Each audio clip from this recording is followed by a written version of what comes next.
So நல்லா கழுவியாச்சு. எவ்வளோ கிளியரா இருக்கு பாருங்க, முத்து முத்தா இருக்கு ராகி.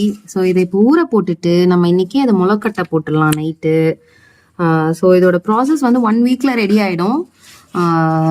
வேணுன்றவங்க கண்டிப்பா ஆர்டர் பண்ணுங்க, ரெக்ரெட் பண்ண மாட்டீங்க. நீங்க தோசைக்கு யூஸ் பண்ணலாம், ப்ரௌனிஸ்க்கு யூஸ் பண்ணலாம், இட்லிக்கு யூஸ் பண்ணலாம்.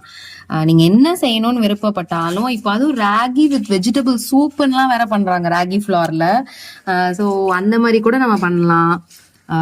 இல்ல வெறுமனே பால்ல காய்ச்சி குடிக்கலாம், பிஸ்கெட்ஸ் பண்ணலாம், வாட் எவர் இட் இஸ். இதுல நிறைய பெனிஃபிட்ஸ் இருக்கு. நம்ம வெறுமனே தோசை மாவு வச்சிருக்கோம்னா இந்த பவுடர் நம்ம டைரக்டா தோசை மாவுல போட்டு கூட நம்ம வந்து தோசைக்கோ இட்லிக்கோ யூஸ் பண்ணிக்கலாம். ஸோ ரிக்ரெட்டே பண்ண மாட்டீங்க. பாருங்க நல்லா கழுவி இருக்கு. ஸோ நீங்க நம்பி தைரியமா வாங்கலாம். இதோட எல்லா ப்ராசஸுமே நான் அதனால தான் நான் காட்டிகிட்டே இருக்கேன் எவ்வளோ கழுவி இருக்கும். ஏன்னா பிகாஸ் ராகியை பொறுத்த வரைக்கும் நம்ம எவ்வளோ கழுவுறோங்கிறது தான் அதோட விஷயமே. அதை எவ்வளோ அழுக்கு எடுத்து நம்ம கழுவுறோங்கிறது தான். ஸோ நீங்க தைரியமா இதை யூஸ் பண்ணலாம்.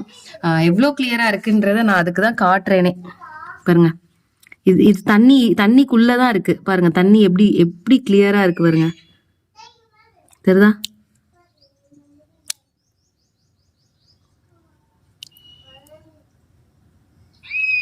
பாருங்க தண்ணி, கையில தண்ணி இருக்கு, எவ்வளோ கிளியரா இருக்கு பாருங்க. ஸோ கண்டிப்பா நீங்க வாங்குங்க, உங்களுக்கு ரொம்ப பிரயோஜனமா இருக்கும்.